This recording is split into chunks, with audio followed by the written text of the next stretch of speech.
네, 진사로입니다. 56회 한능검 심화 41번부터 마지막 해설 강의 들어갈게요. 가인물에 대한 설명으로 옳은 것은 하고 물었습니다. 이곳 시무장은 가가 조선 총독부를 마주하지 않겠다며 북향으로 지었다고 합니다. 님의 침묵 등을 지은 가는 일제 탄압에도 굴하지 않다가 광복 직전 이곳에서 돌아가셨습니다. 라고 돼 있어요. 자, 일제 강점기 때 활동했던 그 시인이면서도 이제 스님이었죠. 님의 침묵 통해서 이분의 이름을 아셨으면 좋겠습니다. 바로 만해 한용운 선생님이에요. 이제 스님이었어요. 승려. 그러니까 불교 쪽에서 개혁 운동을 계속해서 벌이셨던 분이기도 하고, 그 다음에 이제 님의 침묵, 그 다음에 알 수 없어요 같은 불교적 색채가 짙은 이런 시도 많이 쓰셨습니다. 그러니까 뭐 님은 같습니다. 사랑하는 나이님은 같습니다. 뭐 이런 작품, 거기서 말하는 님이 이제 우리 조국이다라는 뭐 그런 뜻도 있겠지만, 이제 제가 이분의 작품을 읽으면서 개인적으로 가장 놀랐던 부분은 뭐냐면 알 수 없어요라는 시에 나오는 한 줄, 타고 나면 제가 다시 기름이 됩니다라는 문장이었어요. 불교의 윤회사상을 단 한 줄로 멋들어지게 표현한, 뭐 그분께서는 멋들어졌다 뭐 이런 생각 안 하고 그냥 쓰셨겠지만, 읽는 사람 입장에서는 정말로 윤회사상을 이렇게 정확하게 요약한 그런 글귀로 보여서 정말로 놀라웠다라는 기억이 있어요. 자, 이 만해 한용운 선생님에 대한 설명을 찾아주면 되는 문제입니다. 근데 사실 이분이 시인이자 승려였다라는 사실을 안다면 어렵지는 않았을 거예요. 바로 3번. 월간지 유심을 발간하여 불교 개혁 운동에 힘썼다라는 게 이제 한용운 선생님에 대한 설명이 맞습니다. 한용운 선생이에요. 글씨 잘 써야 되는데 죄송하네요. 자, 우리말 큰사전 편찬 사업을 추진하였다. 이건 이제 조선어 학회. 그 다음에 유교 개혁을 주장하는 유교 구신론을 제창하였다. 이거는 박은식 선생님입니다. 민족주의 역사학자이시면서도 이제 유학을 깊이 있게 공부하셔서 유교 구신론을 제창하셨던 그런 분이에요. 그 다음에 진단학회를 설립하여 실증주의 사학을 발전시켰다. 자, 실증주의 사학 하면은 이병도 선생님이고요. 독사신론을 저술하여 민족주의 사학의 기반을 마련하였다. 이건 이제 단재 신채호 선생님입니다. 이분은 시험에 여러 가지 키워드로 나오는 분이죠. 뭐 독사신론도 지금 나와 있고, 그 다음에 이제 일제 강점기 때 민족주의 역사학자 중에 한 분으로서 그 조선사 연구초, 그 다음에 조선 상고사. 이 조선사 연구초의 경우에는 저 묘청의 서경천도 운동을 가리켜서 조선 역사 1000년 내 제1대사건이라고 정의하시기도 했고, 이 조선 상고사에 보면은 역사를 아와 비아의 투쟁이다라고 정의하시기도 했어요. 이런 내용들이 시험에서 다 등장한 적이 있습니다. 심지어 요 신채호 선생님께서는 또 한 가지가 조선혁명 선언을 쓰시기도 했어요. 이건 의열단의 선언입니다. 이건 의열단의 활동 지침이기도 하죠. 이렇게 이제 많은 일들이 있으셨다라는 거고, 이 박은식 선생님도 민족주의 역사학자니까 말씀을 드리자면 한국 통사, 그 다음에 한국 독립운동 지열사, 이 통이 고통스럽다. 여기 혈은 피죠. 그러니까 이거는 이 박은식 선생님께서는 굉장히 아픈 역사를 많이 이렇게 천착하셨던 분이에요. 이렇게 보시면 되겠고, 또 임시정부에서 대통령을 역임하시기도 했습니다. 자, 42번 갈게요. 밑줄근 시기에 볼 수 있는 모습으로 오른 것은 하고 물었습니다. 보니까 좀 가슴이 아픈 내용이에요. 사진 속 만삭의 임산부가 바로 접니다. 해가지고 일제는 중일전쟁 이후 침략전쟁을 확대하던 시기에 많은 여성들을 전쟁터로 끌고 가서 일본군 위안부로 삼았습니다. 저는 가까스로 연합군에 구출되었지만 그곳에서 죽임을 당한 여성도 참 많았지요. 라고 고 박영심 할머니께서 이제 인터뷰를 하셨다고 하네요. 자, 여기 계신 이분이 바로 그 고 박영심 할머님이신 것 같아요. 자, 위안부 나왔어요. 뭐 이제 문제 푸는 입장에서는 중일전쟁 이후 침략전쟁을 확대하던 시기, 이거는 1930년대 중반 이후다. 그리고 이제 이 시기는 두 가지 키워드를 기억해 주시면 좋겠다라고 말씀을 드립니다. 민족말살 통치, 그 다음에 국가총독원법.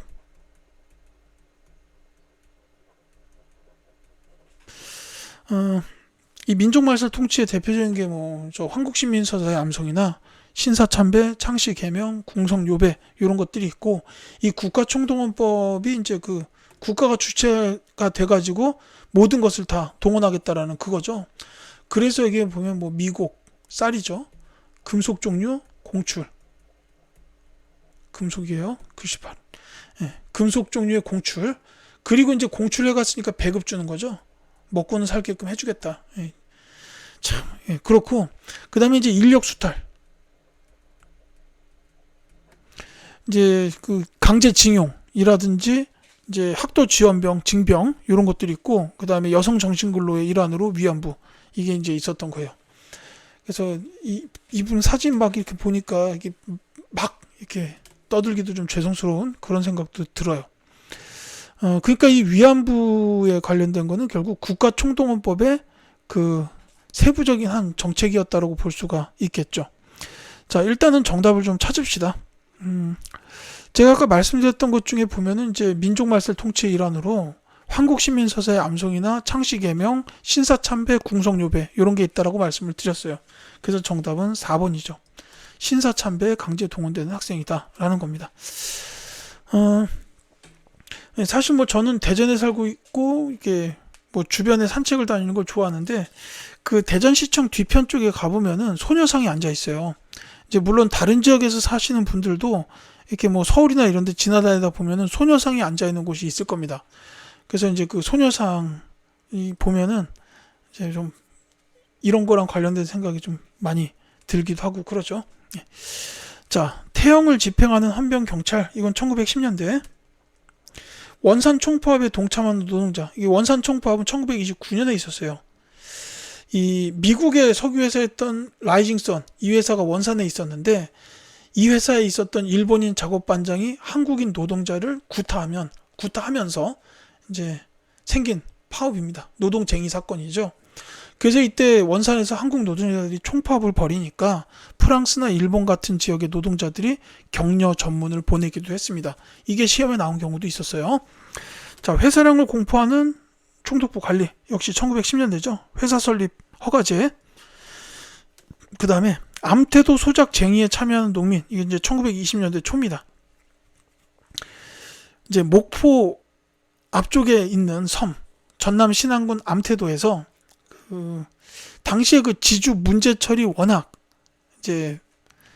착취가 심하다 보니까 거기서 이제 소작을 하던 농민들이 쟁의를 일으킨 거예요.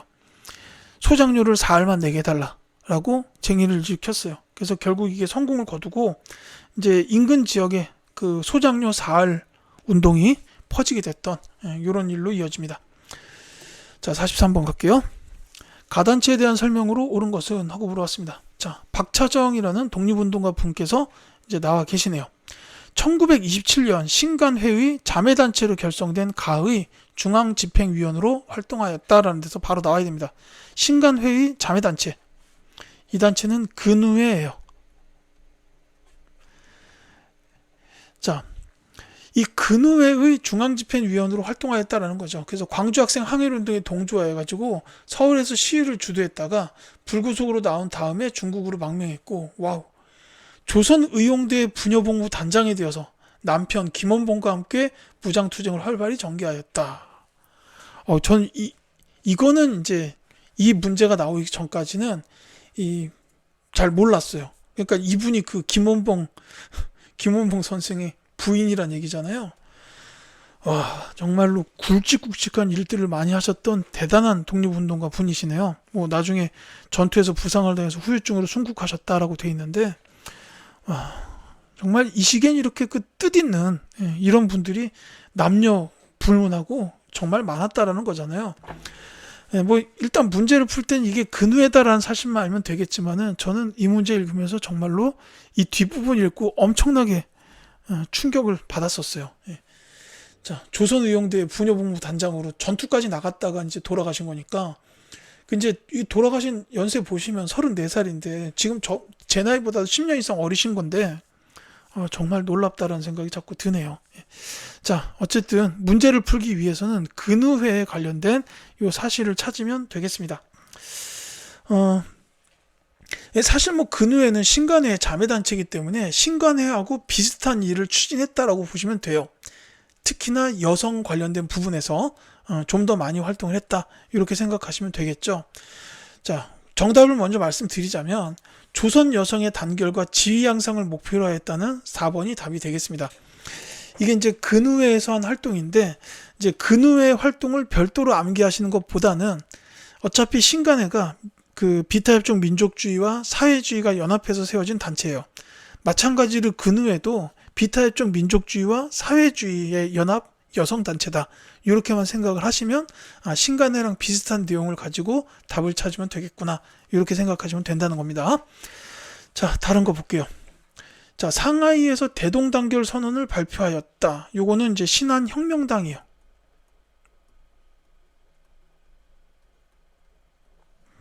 자, 그 다음에 일제의 황무지 개강권 요구를 저지하였다. 요거는 보안회. 그 다음에 여성교육을 위해 배화학당 설립, 요건 제가 좀 이따 말씀드릴게요. 먼저 5번에 어린이 등의 잡지를 발간하여 소년운동을 주도하였다. 이건 이제 천도교 소년회죠. 천도교 소년회. 이 소파 방정환 선생님께서 이끄신 단체입니다. 자, 이 배화학당 설립을 제가 좀 이제 말씀을 드리려고 하는 게, 요건 이제 기독교 개신교 쪽에, 기독교 쪽에서, 개신교라고 보는 게 맞겠죠. 이 개신교 쪽에서 하신 일인데, 정확히 말씀드리자면 이 배화학당을 설립하신 분은 이제 조세핀 필 캠벨이라는 이제 여성분이세요. 이걸 다 쓰기는 좀, 조세핀 필 캠벨. 이분이 누구냐면 미국 남감리회 선교사예요. 이걸 다 외우라고 쓰는 건 아닙니다, 지금. 미국 남감리회의 선교사. 그러니까는 이 배화학당이 결국은 감리교 계통에서 세운 학교다라고 보시면 됩니다. 뭐 이제 배화여대, 배화여고 있지 않습니까? 예. 이제 그래서 이 남감리회 쪽에서 세운 학당이다라는 거고, 제가 이제 가끔 가다가 이렇게 미국 외국 선교사분들 나오면 말씀을 드리는데, 이제 서울 합정역 근처에 양화진 선교사 묘원이라고 이 시기쯤에 우리나라를 위해서 굉장히 힘을 많이 써주신 외국 선교사분들의 무덤이 있어요. 이 캠벨 여사도 지금 여기 계십니다. 그러니까 여기에 이렇게 대표적으로 베델, 대한매일 신부 만드신 분, 베델이라든지, 그 다음에 갑자기 말씀드리니까 생각이 안 나네요. 헐버트, 그러니까는 유경공원의 교사도 하셨고 헤이그 특사 때 같이 따라가시기도 하고, 그 다음에 이제 우리 시험에서는 3인 필지 이런 걸로 나오시는 분이 있어요. 이 헐버트 같은 분도 여기 계십니다. 이 캠벨 여사도 여기 계시고, 이화이대를 설립하신 스크랜튼 여사도 여기 계십니다. 그러니까는 외국인 선교사 분들의 무덤을 가보면은 이제 그 시기에 우리나라에 있었던 역사적인 일들 이렇게 한 번씩 다 볼 수가 있어요. 그래서 의미도 굉장히 깊고, 그 다음에 이제 사실 합정역 근처라서 솔직히 말씀드리면 홍대랑도 가까워요. 놀기도 좋다는 뜻입니다. 여러 가지 의미를 가지고 가셔서 즐기다가 오시는 것도 좋지 않을까. 물론 이제 그렇다면은 그 근처에 있는 절두산 순교성지도 가보시는 게 좋겠죠. 이런 거 한번 말씀드리려고 한 겁니다. 그러니까 이제 요 관련된 학생들도 계실 텐데 자부심과 긍지를 가져주셨으면 좋겠어요. 44번 가겠습니다. 가에 들어갈 내용으로 옳은 것은 하고 물었어요. 자, 저는 지금 전로 한족회 중앙총회가 개최된 건물 앞에 나와 있는데 이 지역에 거주한 한인들의 대표자 회의였다.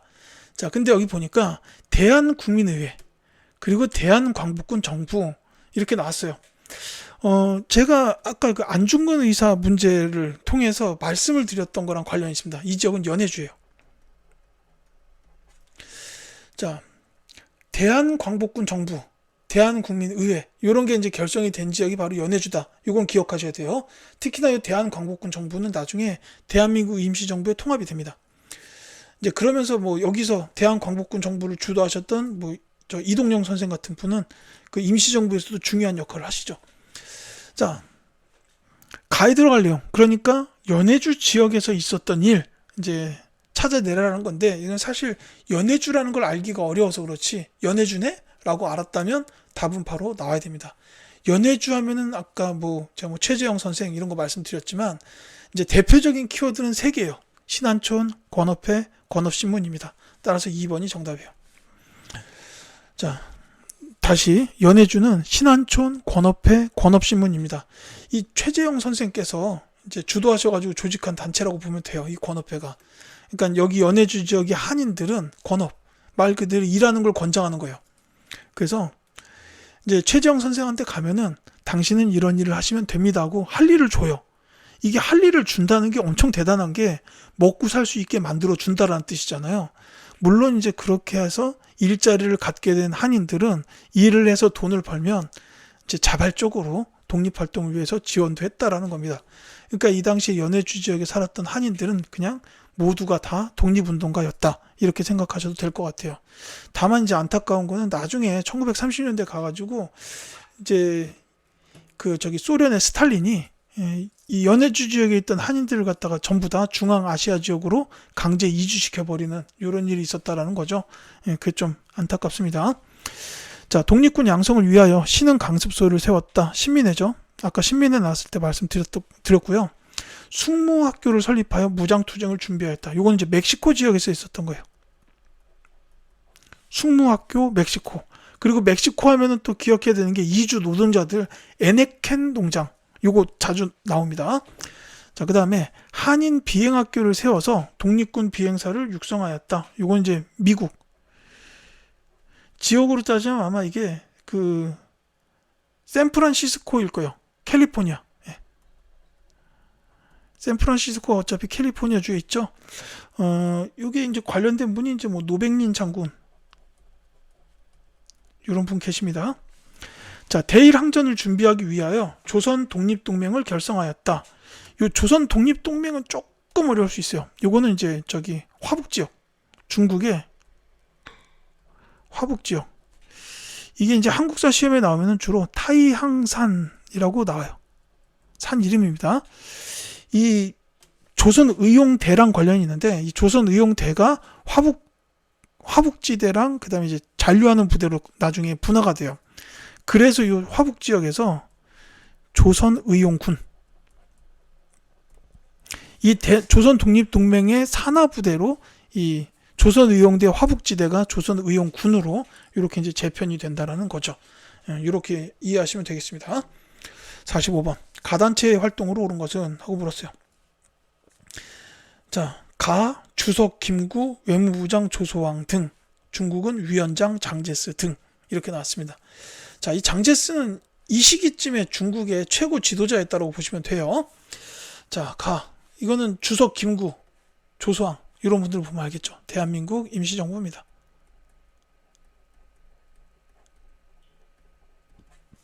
시기상 1943년이면 이때 임시정부는 충칭에 있었을 때입니다.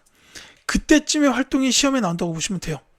그러니까 이제 뭐 연통제나 교통국이 여기 선지에 잘 걸리진 않아요. 그러니까 지금 1940년대에 대한 본문이 나왔으면 선지에서도 보통은 1940년대의 활동을 묻는 문제가 많이 나온다. 이렇게 보시면 됩니다.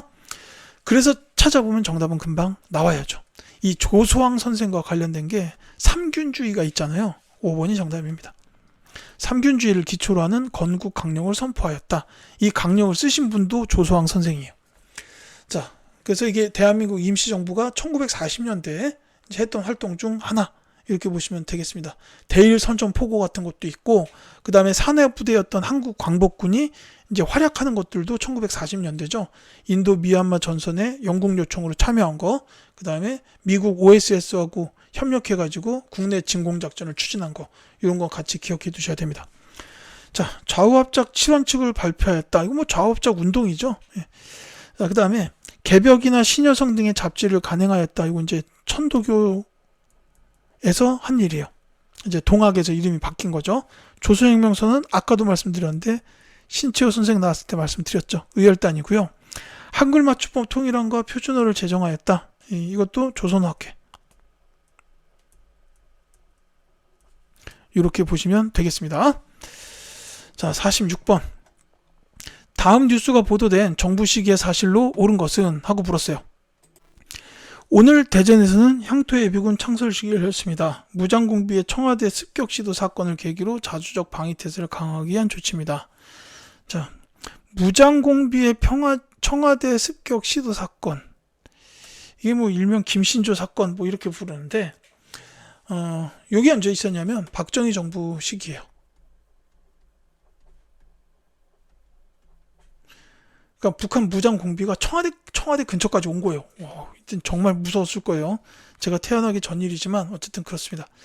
자, 박정희 정부 시기의 사실을 찾아주면 되겠다라는 문제입니다. 쭉 읽다 보시면 조금 어려울 수도 있겠지만 정답은 말씀드리자면 2번이에요. 국민교육헌장. 교육의 지표를 제시한 국민교육헌장을 선포하였다. 이게 우리는 민족 중흥의 역사적 사명을 띠고 이 땅에 태어났다라고 시작을 해요. 제가 어렸을 땐 이거 다 외웠는데 늙어가지고 기억나지 않습니다. 이 정도만 말씀을 드릴게요. 이거는 박정희 정부 때예요. 자, 다른 선제 말씀드리겠습니다. 양성평등의 실현을 위하여 호주제를 폐지하였다. 이건 이제 노무현 정부 때예요. 사회통합을 위한 다문화가족 지원법을 시행하였다. 이게 나올 줄은 몰랐는데 이거는 문재인 정부입니다. 그러니까 지금 제가 강의하고 있는 이 시점이 윤석열 정부인데 바로 이전에 있었던 일이에요. 이게 2021년 출제니까는 이제 정말로 그 당시에서도 최근 문제였다고 보면 되겠죠. 공직자윤리법을 개정하여 재산 등록을 의무화하였다. 지금 이게 김영삼 정부입니다. 그 다음에 언론 통폐합이 단행되고 언론 기본법을 제정하였다라는 건데 이 언론 기본법 제정은 전두환 정부예요.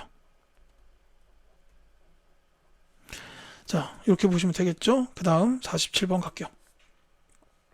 가에 들어갈 내용으로 옳은 것은 하고 물었습니다. 자, 재헌헌법으로 출발한 제 몇 공화국이라고 되는데 이제 이건 재헌헌법이니까 첫 번째죠. 제1공화국입니다. 자, 이걸 주제로 해서 시민을 위한 한국사 특강을 마련하였습니다. 라고 돼 있어요. 많은 관심과 참여 바란다. 자, 재헌헌법으로 출범했다라는 이 주제 자체가 이 문제의 키워드가 된다고 볼 수 있습니다. 이승만 정부 정도로 생각하시면 돼요. 자, 가가 있고 농지개혁법의 제정과정, 정전협정의 체결 이렇게 나왔어요. 그러니까 이승만 정부 된 시기에 있었던 일들이 맞죠. 자, 이게 읽어보시면 금방 찾을 수 있습니다.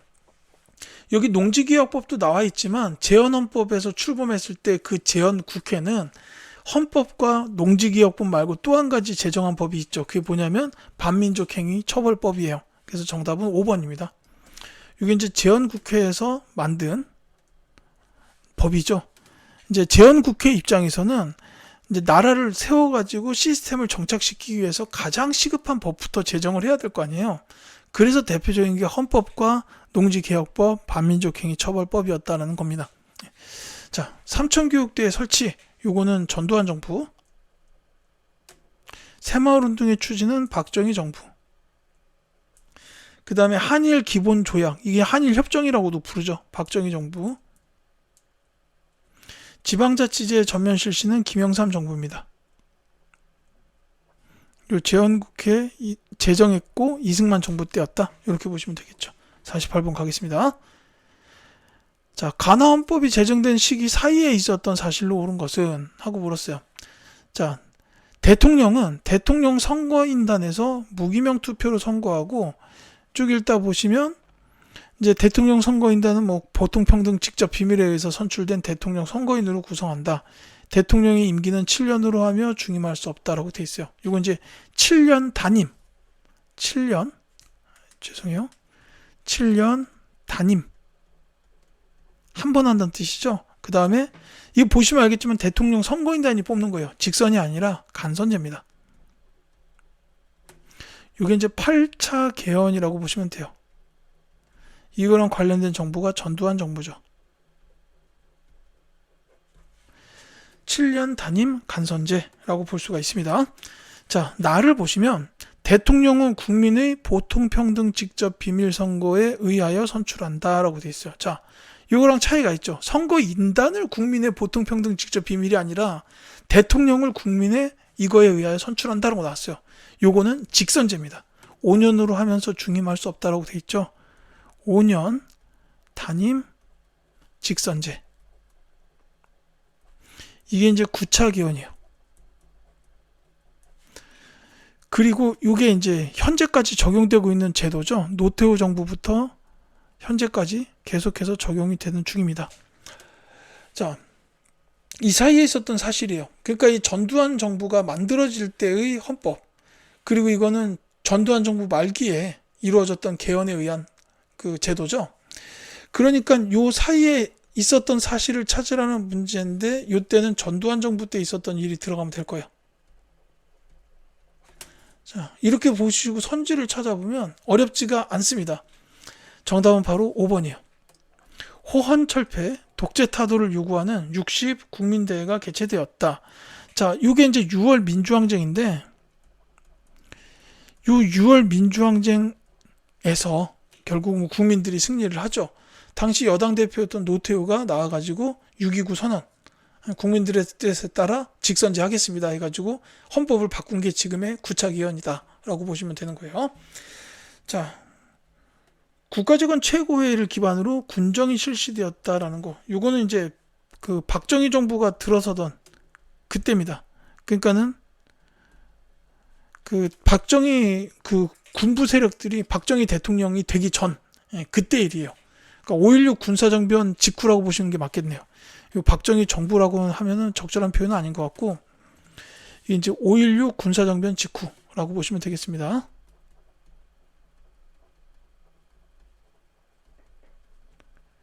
자, 조봉암이 혁신 세력을 규합하여 진보당을 창당하였다. 이건 이제 이승만 정부. 그 다음에 3.15 부정선거에 항의하는 시위가 전국적으로 확산되었다. 이게 이제 이승만 정부 때인데, 이게 4.19 혁명으로 이어지죠. 유신체제에 저항하여 부산 마산 등지에서 시위가 일어났다. 이건 좀 뭐 부마 민주항쟁이라고 부릅니다. 역시 박정희 정부 유신 때예요.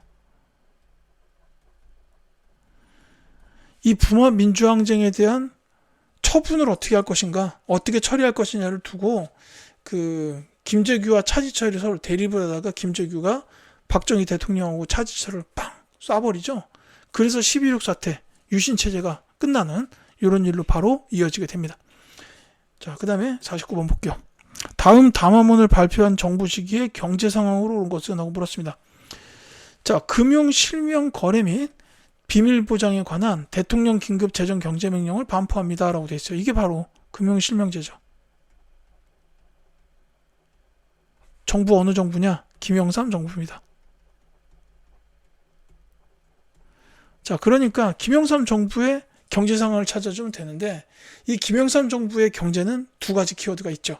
금융실명제하고 OECD 가입, 이렇게 두 개입니다. 정답은 3번이에요. 자, 경부고속도로를 준공하였다. 이건 박정희 정부 때의 일이죠. 1차 경제개발 5개년 계획이 추진된 것도 역시 박정희 정부 때입니다. 미국과 자유무역협정 FTA를 체결하였다. 이건 이제 노무현 정부예요. FTA 체결로는 세 가지만 기억하십시오. FTA 체결입니다. 칠레하고 FTA가 제일 먼저일 텐데, 요건 이제 김대중 정부, 미국하고는 노무현 정부, 그 다음에 중국하고의 FTA도 기억해 두세요. 요거는 박근혜 정부입니다. 이렇게 알아두시면 되겠고, 자, 귀속재산 처리를 위하여 신한공사가 설립되었다. 요거는 미국 군정식이에요. 자, 50번 가겠습니다. 다음 연설이 있었던 정부 시기에 통일 노력으로 오는 것은? 하고 물어봤습니다. 자, 3년 전 이 자리에서 서울올림픽에 감명을 전했습니다. 며칠 전 남북한이 다른 의석으로 유엔에 가입한 것은 가슴 아픈 일이지만 통일을 위해 거쳐야 할 중간 단계입니다. 남북한의 두 의석이 하나로 되는 데는 오랜 시간이 걸리지 않을 것으로 믿습니다. 자, 지금 나오고 있는 얘기가 뭐냐면, 서울올림픽 얘기도 있지만 여기서 더 중요한 거는 남북한 UN 동시가입. 자, 요게 이제 노태우 정부예요. 이제 아실 만한 분들 많이 계시겠지만 여기 나와 있는 이 그림이 바로 그냥 노태우 대통령을 그려놨어요. 정확하게. 딱 보면은 노태우 대통령인데 전 사실 이거 보면서 조금 약간 웃음이 나왔던 게 이분께서 이제 대통령 선거 때 그 여당 대선 후보로 출마하셔가지고 제일 많이 했던 말이 뭐냐면 나 이 사람 믿어주세요 이거였어요. 근데 이 포즈가 지금 이 그림의 포즈가 그때 그 포즈예요. 나 이 사람 믿어주세요 하는 그 포즈가 딱 이거였는데 대통령 때도 그 포즈로 말씀을 하셨구나라는 생각이 드네요. 갑자기. 자, 노태우 정부 시기에 통일 노력으로 옳은 걸 찾으면 되겠습니다. 자, 이 노태우 정부에 관련된 통일 쪽 키워드가 뭐가 있냐면은 이제 여기 남북한 유엔 동시가입 나왔죠. 그리고 또 하나가 뭐가 있냐면 남북 기본합의서가 있어요. 근데 한능검 심화 준비하시면서 이렇게 두 가지만 단편적으로 외우시면 안 되고요. 이 남북 기본합의서를 채택했는데 이 채택된 내용 중에 보면 한반도 비핵화에 관련된 조항이 들어가 있다까지는 반드시 알아두셔야 됩니다. 그래서 이게 정답이 2번이에요. 한반도 비핵화 공동선언을 채택하였다라는 게 이 남북 기본합의서에서 나왔던 그런 내용 중 하나다. 이렇게 보시면 되겠습니다. 자, 남북 정상회담을 처음으로 개최하였다. 김대중 정부죠. 지금 3번 있었어요. 1차 남북 정상회담이 김대중 정부, 2차 남북 정상회담이 그 노무현 정부, 그 다음에 이제 판문점에서 정상회담 한번 했었던 게 문재인 정부 때 있었죠. 자, 그 다음에 개성공단 조성 사업을 추진하기로 하였다라는 거는 이거 김대중 정부고, 그 다음에 이게 개성공단이 착공된 게 노무현 정부예요. 이거 구분해서 기억해 두셨으면 합니다. 남북조절위원회를 운영하기로 합의하였다. 이건 이제 박정희 정부 때 일이죠. 그 다음에 남북 간 이산가족 상봉을 최초로 실현하였다. 전두환 정부입니다. 자, 이렇게 해서 이제 56회 한국사 능력검정 시험 심화에 대한 해설 강의를 모두 마치겠습니다. 지금까지 강의 들어주신 분들께 진심으로 감사드리고 저는 또 다른 컨텐츠를 통하여 찾아뵙도록 할게요. 감사합니다.